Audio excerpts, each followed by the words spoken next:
Olá a todos e muito bem-vindos à UI Talks. Esta é mais uma sessão. Como sabem, temos trazido à UI líderes que nos inspiram e que nos inspiram hoje na inovação. Estamos no mês do Entrepreneur of the Year, estamos também no mês da Web Summit, esse grande encontro dos inovadores e dos empreendedores. Nada mais ideal para trazer cá então dois convidados da área da inovação. Comigo estão dois convidados de lados opostos do Atlântico. O Denis Balanger, que já esteve connosco aqui na UI, Innovation Director da UI Brasil, e o Ricardo Rosado, o nosso Diretor de Inovação da UI em Portugal. Sejam muito bem-vindos, é um gosto ter-vos cá. Hoje temos aqui uma companhia muito especial, temos aqui aquilo que podemos chamar um canoide, ou um caninoide. Ele é um robô quadrúpede, já vamos apresentá-lo, saber o que é que ele faz, como é que ele atua, onde é que nos pode ajudar na nossa vida este caninoide. Tem este aspecto quase real, não é? Falta-lhe ali um focinho para ter um ar ainda mais realista, mas no fundo vamos saber para que é que vai servir este auxílio em situações de risco, mas já lá vamos. Começo aqui pelo Denis primeiro, para perguntar, Denis, como é que na UI Brasil surgiu a inovação? Como é que é a ponta da história que nos leva ao caminho onde estamos até agora? Qual é que foi o grande desígnio, chamemos-lhe assim? Bom, eu me juntei à UI Brasil há quase 10 anos atrás, vindo de áreas de inovação, principalmente de inovação tecnológica, e quando eu fui para a UI Brasil, nesse período, foi justamente com a visão de como que a gente transformava o DNA da empresa num DNA de inovação. É óbvio que a UI é uma empresa de quase 200 anos, as pessoas inovam todo dia, mas o desafio é como é que a gente sistematiza isso e cria uma máquina de inovação que está muito conectada com a cultura da empresa. Muitas vezes estamos muito preocupados com os clientes, e bem, deva dizer-se, mas também é preciso ter essa preocupação interna, é isso? Exatamente, e até porque eles são complementares, não são antagonistas. E o nosso lema é transformar a UI para transformar os clientes. Então, nossos clientes precisam se desafiar para transformar-se, o mundo está mudando muito, mas para isso a gente precisa de uma UI que se transforma na velocidade mais rápida do que dos clientes, porque senão a gente vai estar atrás deles e não à frente. Daqui a uns anos poderão estar aqui 3 humanoides, quem sabe, mas para já hoje temos só um caninoide. Denis, para que é que serve? Como é que ele é usado? Quais são os use cases que podemos partilhar aqui com a audiência? Um caninoide, assim como a maioria das aplicações de robôs, são para ser usados em funções que um humano não desempenharia tão bem ou estaria em risco ao desempenhar. Então, o caninoide, em especial, é muito usado em situações de risco, como, por exemplo, a inspeção de um local pós-desastre, usando as câmeras avançadas, que ele tem, inclusive, câmeras de infravermelho ou de uma visão aumentada, para fazer inspeção de manutenção em locais que são de difícil acesso, ou que tem gases, ou calor, ou alguma questão ambiental que afetaria um ser humano. Então, esses são hoje os principais casos de uso que a gente tem visto.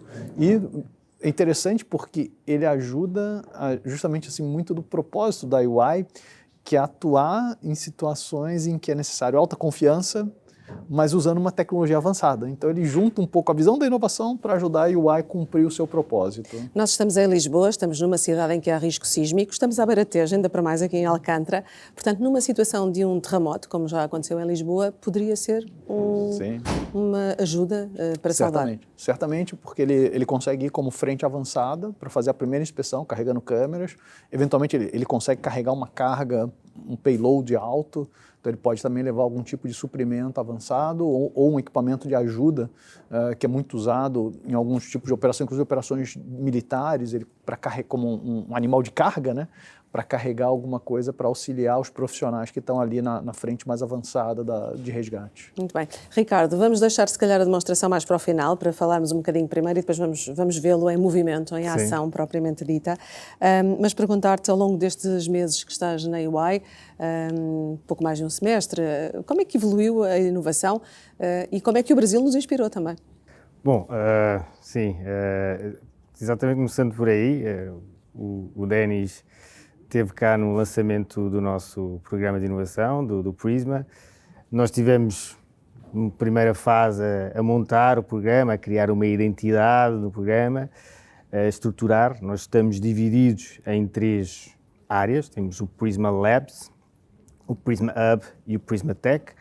O Labs é muito focado naquilo que o Denis também estava a falar, que é a experiência, e a experiência não só das nossas pessoas, transformar a UI de dentro para fora, mas também a experiência dos nossos clientes. E, portanto, esse é um dos pilares do programa de inovação do Prisma, transformarmos aquilo como hoje trabalhamos o cliente, as propostas, a gestão do próprio cliente. Queres dar algum caso em concreto para quem está a ouvir-nos perceber? Sim, nós muito recentemente trabalhámos numa proposta com um cliente que não vale a pena aqui referir, mas em que entregámos a proposta de uma forma totalmente diferente, muito mais dinâmica, foi quase à base de vídeo, com incorporarmos uma metodologia em que o cliente vem cá ao nosso escritório e trabalharmos aquilo que é o desafio proposto. Ou seja, a proposta não termina na entrega do formato PowerPoint ou do formato vídeo, mas sim depois que trazemos o cliente para o nosso escritório e trabalhamos esse desafio que ele nos traz. O que queres dizer é que o PPT tem os dias contados para os nossos consultores e auditores? Eu diria que o PPT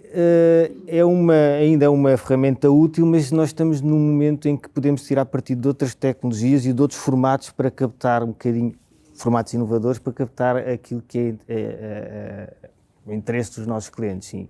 Não diria que está contado, faz parte do nosso dia-a-dia, mas há outras formas de nós podermos nos apresentar, podemos posicionar os nossos produtos e hoje em dia essas formas como multimédia, vídeo, outras dinâmicas que podemos fazer, que são... O nosso escritório está cheio de tecnologia. Nós temos Surface Hubs... E nem sempre é utilizada no seu esplendor, não é? Exato. Essa é também uma das nossas funções, nas sessões que nós fazemos, que eu vou falar um pouquinho mais à frente.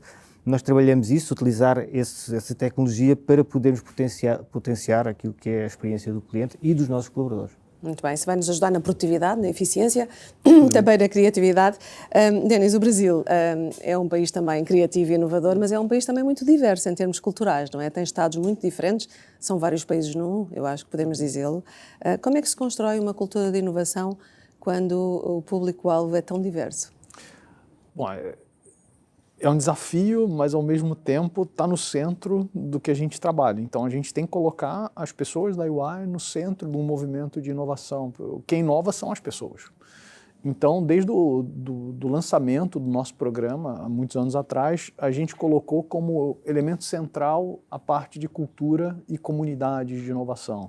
Então isso por um lado, é um jeito de trabalhar, é uma mentalidade de trabalho, e por outro lado, formalmente, é um dos nossos KPIs. Então, a gente, como programa de inovação, a gente tem, obviamente, um KPI de impacto financeiro, a gente tem um KPI de experiência das pessoas, da UI, dos nossos clientes, medido em NPS, e a gente tem um KPI de quantidade de pessoas engajadas no programa de inovação. Esse ano, a gente está atingindo acima de 70%. Então, 70% das pessoas da UI Brasil, elas fazem parte do programa de inovação em algum dos nossos touchpoints. E quando a gente coloca isso formalmente como um KPI, isso força a gente a pensar na conexão das pessoas em todos os outros touchpoints de inovação. Então a gente, dentro do nosso laboratório de tecnologia, dentro das experiências de clientes, dentro do nosso programa de desenvolvimento de novas soluções, a gente sempre coloca uma dimensão de como é que eu trago as pessoas para se engajarem, para elas aprenderem sobre inovação, para elas adquirirem novas competências sobre inovação e para elas experimentarem o modo de trabalhar de inovação. Então a gente tem uma agenda repleta de bootcamps, de treinamentos, de palestras, newsletter, todo esse arsenal para ajudar, como eu falei na primeira pergunta, para ajudar a transformar o nosso DNA, tornar a inovação uma coisa normal no dia a dia das pessoas, assim como todas as outras coisas que a gente faz dentro da UI. 70% impactados é um número impressionante, sem dúvida. Ricardo, nós temos aqui um KPI também deste género para o primeiro ano? Temos um KPI, não vamos conseguir chegar aos 70% para já, até porque o Denis tem quase 10 anos de programa de inovação na UI Brasil, mas temos esse KPI e temos estado a movimentar. Como eu disse há pouco, nós na primeira fase foi muito preparar o programa e a partir de setembro temos começado a dar corpo às nossas iniciativas. Estamos a fazer, aliás, todos os meses aquilo que nós chamamos os Open Labs, que são formações abertas a toda a companhia sobre Design Thinking, que são ferramentas de inovação que podem ser usadas no dia-a-dia dos nossos colaboradores, independentemente da service line, e o objetivo é, inclusive, trazer pessoas de diferentes service lines para que eles percebam o valor que é trabalhar cross service lines e que partimos de um problema de um negócio muito tradicional, fictício, não trazemos dados de clientes, não pomos aqui, e chegamos a uma solução ao fim de 3 horas digital com um MVP de um website ou de uma app que resolve aquele problema específico. temos tido uma adesão boa, não tão grande como as massagens do Alô, mas esgotámos... Essa é a área da Patrícia. Mas esgotámos a segunda sessão em pouco mais de 2 horas e tivemos 35 pessoas, que é o máximo que nós conseguimos para já com a equipa e os recursos que temos. Tivemos 35 pessoas com um NPS muito bom a avaliarem a experiência e inclusive pessoas a recrutarem-nos para fazer isto depois nas suas equipas com um propósito diferente, obviamente, mas com a mesma metodologia, ou seja, já perceberem o valor que este tipo de iniciativas trazem.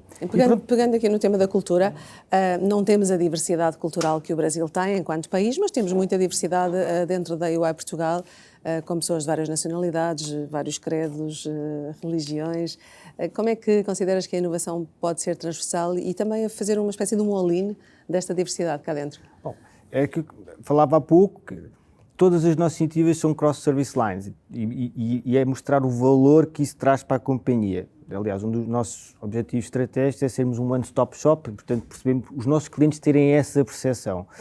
Aqui nós não avaliamos rankings, não há, todas as pessoas estão abertas a todas as formações, não só os Open Labs, mas agora também fizemos formações sobre a utilização do Copilot, do Copilot Chat, democratizar essa tecnologia que hoje temos à nossa disposição e não temos esta diferença cultural tão grande como tem o Brasil, mas como tu dizes muito bem, temos pessoas que não são portuguesas e cada vez mais, brasileiros, da Europa do Leste, temos equipas, temos pessoas em mobility que também participam e tentamos sempre democratizar este acesso à inovação porque ele deve fazer parte da nossa estratégia e do nosso DNA, como o Dani estava a dizer. Portanto, é algo que não deve ser responsabilidade de uma só equipa, só da equipa de inovação, deve ser responsabilidade de todos, mas também deve ser utilizado no dia-a-dia, nos processos, nos serviços, naquilo como nós criamos e não só na tecnologia. Existe muito este mito da tecnologia. A democratização é uma palavra muito importante para a inovação. Eu acho que andam par a par. E para quem está aqui na sala e para quem está a ouvir-nos remotamente, já sabem que a inovação não tem idade nem tem hierarquia, não é? É para todas as funções dentro da organização. Ambos falaram de colaboração, de transformação, de inovação, palavras-chave aqui nesta nossa manhã. Denis, como é que vês esta inovação a escalar daqui para a frente, não é? Porque há este caminho inicial que está a ser feito na UI Portugal, em que parece que tudo é novo, há maior até apetência para que a adesão seja grande, mas depois é preciso continuar, porque este é um caminho non-stop, imagino eu. O que é preciso fazer a seguir para continuar a disseminar a mensagem? E tens essa experiência do Brasil, portanto, daí dirigir-te a pergunta. A história da inovação na UI Brasil, acho que ela traz alguns insights interessantes e que, para mim, são muito centrais para o que é uma área de inovação. Inclusive, essa é uma discussão que a gente tem com os nossos clientes. Eu deveria ter uma área de inovação é papel de todo mundo, isso está na área de tecnologia. E eu sempre defendi que a gente precisa ter uma área de inovação, porque a inovação não é a área que inova, mas é a área que habilita e potencializa a inovação na organização como um todo. Então, para isso, a área de inovação ela precisa ter uma visão permanente de qual é a sua relevância para o negócio. Então, a história da inovação na UI Brasil, a gente se reinventou e acrescentou coisas ao nosso mandato, né? Ao longo dos anos, sempre buscando onde é que era a fronteira do negócio em que a gente poderia ser mais relevante, porque a gente não está lá para resolver as coisas do jeito tradicional, para isso as pessoas já são muito competentes, a gente está lá para desafiar e criar coisas e soluções novas. Então, a gente foi expandindo no começo com tecnologia, não tinha uma área de pesquisa e desenvolvimento, uma área de tecnologia, a gente criou uma área de tecnologia, depois a gente criou e formalizou a área de experiência do cliente, que é lá no Brasil a gente tem o WaveSpace. O WaveSpace na UI Brasil fica embaixo da área de inovação. A gente criou uma Corporate Venture Builder para acelerar o desenvolvimento de novas soluções e agora, nessa fronteira mais recente com IA, e especialmente IA generativa, e aí entra muito no ponto de democratizar, porque o que a IA generativa faz é aumentar o acesso a uma tecnologia sofisticada, que antes eu precisava saber programar em Python, Java, C++, e agora eu programo em linguagem natural. Então, o que a gente fez foi pegar o nosso programa de Venture Building e adaptar ele para desenvolver soluções de IA generativa em todas as service lines. Hoje, esse ano fiscal, a gente tem um Innovation Track, então um programa de inovação em cada uma das service lines, dedicado a as pessoas trazerem ideias e desenvolverem soluções de IA generativa para transformar o nosso delivery model. Então, se antes a gente desenvolvia algumas soluções por ano, esse ano a gente vai desenvolver dezenas de soluções, e isso vai se expandir à medida que as pessoas adquirem influência e se conectam mais com essas novas tecnologias. Ricardo, a fasquia está alta, não é? Ouvindo o Denis, temos muito caminho pela frente e temos também um desafio de depois contagiar positivamente, leia-se, ouça-se, a região PAM, não é? Porque temos Portugal, Angola, Moçambique e Cabo Verde dentro do Portuguese Cluster. Como é que vês aqui o potencial também de levar para fora aquilo que são as boas práticas que já estão a ser iniciadas em Portugal? Eu dizia que é um grande desafio esse também, porque é longe, é Angola e Moçambique, mas nós temos estado a acompanhar, agora que sobretudo com o lançamento do novo escritório de Angola, vamos começar a interagir mais com Angola e Moçambique. E, como eu disse, o acesso à inovação é todo, é diferente, porque pela distância é um bocadinho mais complicado, mas pela via da tecnologia aliás, tivemos muitas pessoas que participaram na formação de Copilot, porque ela foi online e vamos ter muitas coisas online. Quando agora lançámos o novo Open Lab para dezembro, vai ser no Porto, não é Angola e Moçambique, mas vamos tentar fazer um também online para essas geografias, mas vamos tentar chegar lá. O digital quebra as fronteiras, não é? Eu gostava de acrescentar aquilo que o Dani estava a dizer, que eu acho que é importante, que a dimensão é diferente de Portugal para o Brasil, mas a ambição em Portugal eu diria que é a mesma, e nós não tendo tanto, estamos a começar agora, né? O Denis tem um track record maior, eu acho que a tecnologia veio ajudar a acelerar um pouquinho as coisas e, portanto, também estamos a fazer uso dessa tecnologia, não no mesmo formato que o Brasil, porque o Brasil tem, obviamente, um estágio de maturidade completamente diferente do nosso, mas nós próprios também já começámos a olhar para a AI de uma forma diferente, criámos um governance específico para a companhia, interno, para podermos organizar, de certa forma, tudo o que está a ser feito a nível de inteligência artificial e como é que e vamos começar agora a levantar alguns use cases e formar as pessoas on job de como é que podem utilizar ou tirar partido dessa tecnologia e até mesmo identificar possíveis oportunidades de negócios e melhoria nos processos através desses workshops, desses levantamentos de use case. É um passo diferente, é uma forma diferente de tirar partido da tecnologia, mas tem obviamente impacto muito grande naquilo que serão a melhoria dos processos da UI em Portugal.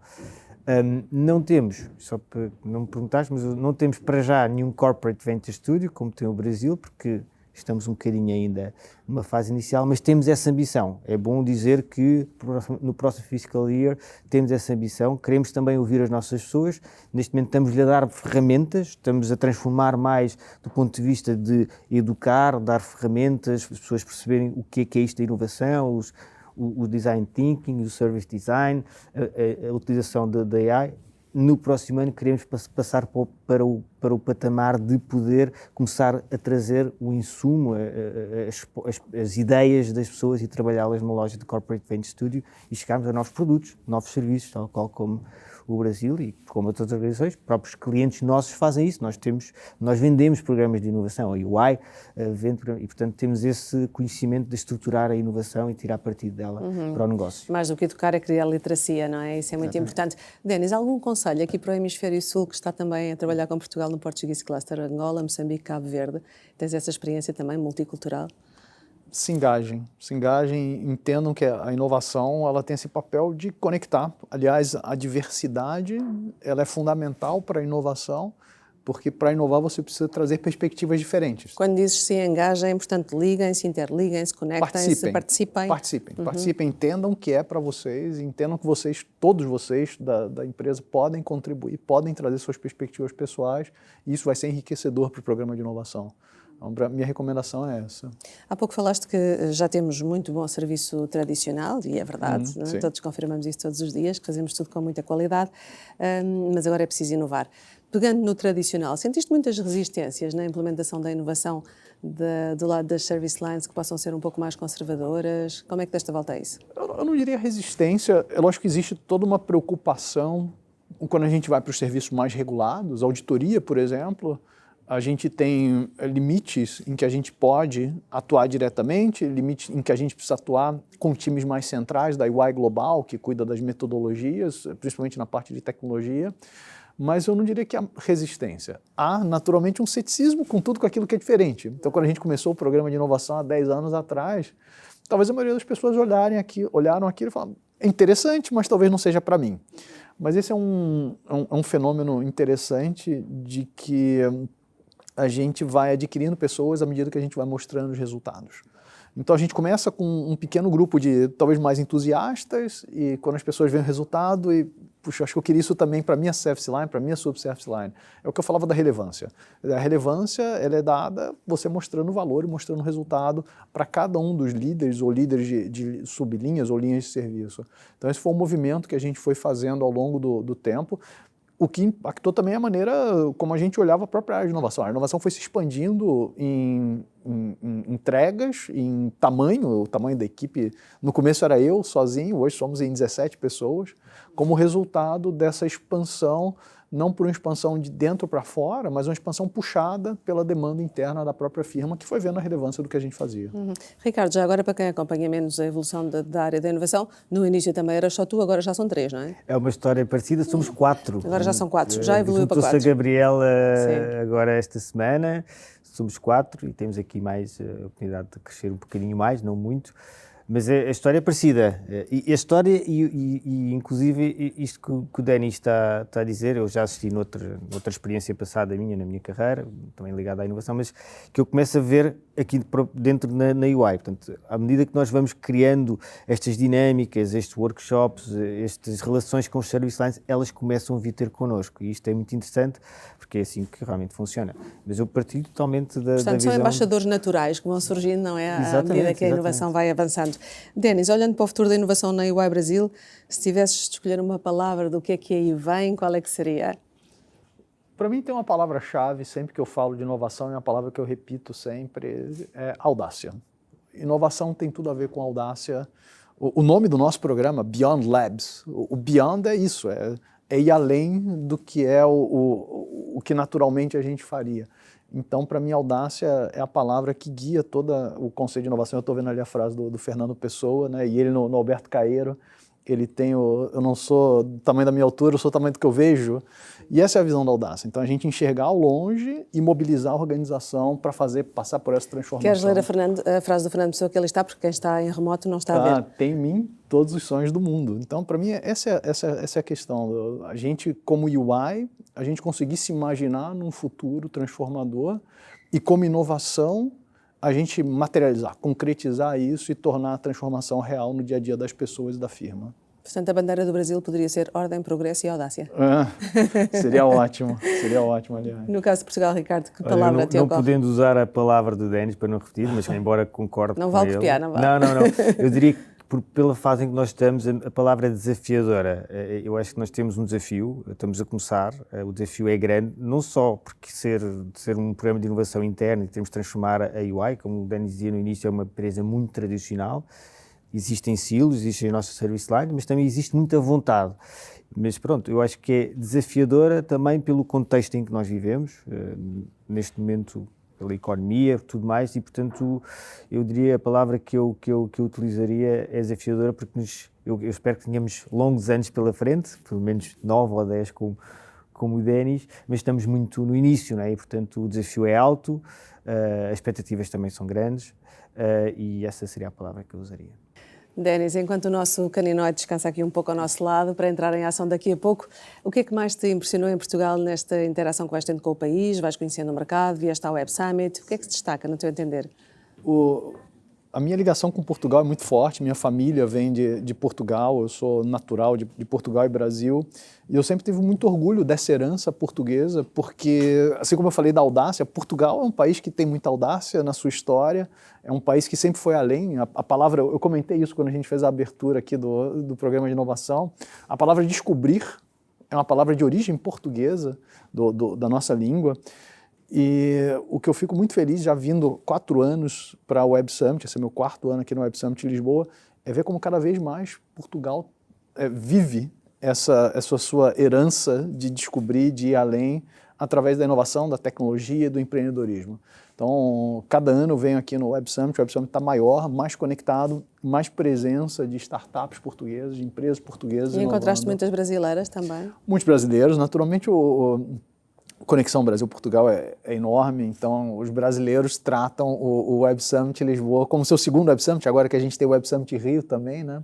Mas a presença brasileira, provavelmente o Brasil é a segunda maior delegação, ou está entre as primeiras maiores delegações aqui no Web Summit Portugal.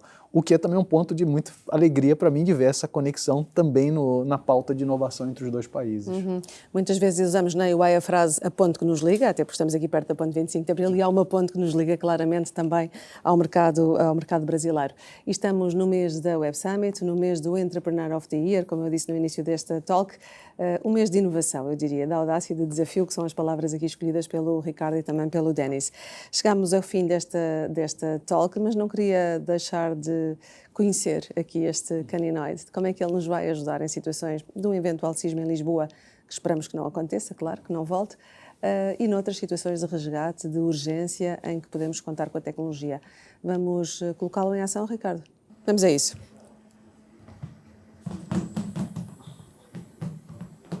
Incrível a agilidade de movimentos, não é? Lateralizados, transversais. A agilidade, o equilíbrio, essa é uma questão interessante do caninoide para um ambiente acidentado, que ele consegue se equilibrando na medida que o terreno muda. E a gente consegue sensorizar ele, colocar vários sensores, câmeras laterais, câmeras embaixo, e inclusive programar ele numa missão autônoma. Você programa, ele tem sido usado para segurança patrimonial nessa forma. Você programa uma ronda e ele faz exatamente aquele caminho em locais que ele vai vigiando, tirando fotografias. Então os seguranças também estão ameaçados pela inteligência artificial? Ou é uma acho que depende oportunidade? do ambiente. eu acho que um desses no Brasil talvez não durasse tanto em campo aberto, Ele tem Alguém a várias levar. funcionalidades, ele permite acoplar, como o Denis disse há pouco, outros acessórios, né? As Sistemas câmaras. para medir gás, sistema de transporte, braços mecânicos, várias outras coisas. Para além disso, ele consegue fazer um mapeamento linear 3D do espaço e, por exemplo, nós temos um use case em que ele é usado para... Não é uma questão de segurança, é mais uma questão de controlo de refinarias e, portanto, vê-se a libertação de gases. Portanto, ele consegue fazer tudo autónomo, depois de ser treinado, passar por um parque grande, tem uma autonomia enorme de bastantes horas, e fazer essa vistoria, digamos assim, não é? Perceber se existe alguma fuga e tudo mais. E, portanto, em ambientes onde, obviamente, o humano não consegue... Não estaria seguro, não é? Não consegue, ou poderia, mas estaria em risco, não é? E aqui não existe qualquer risco para o humano, é tudo transmitido via dados, portanto, é totalmente remoto. É bastante interessante. E acabámos de conhecer o nosso caninoide, ele está aqui na UI, quem quiser cumprimentá-lo, quiçá pode falar aqui com o Ricardo, ele sabe onde está guardado. Percebemos a sua utilidade e como a inteligência artificial, como a tecnologia, a inovação nos pode levar por caminhos que muito provavelmente não prevíamos até há poucos anos. Quero agradecer imenso ao Ricardo e ao Denis por esta conversa, esta UI Talks, que vai voltar, claro, com novos formatos e novos convidados, sempre com líderes que nos inspiram. Muito obrigada.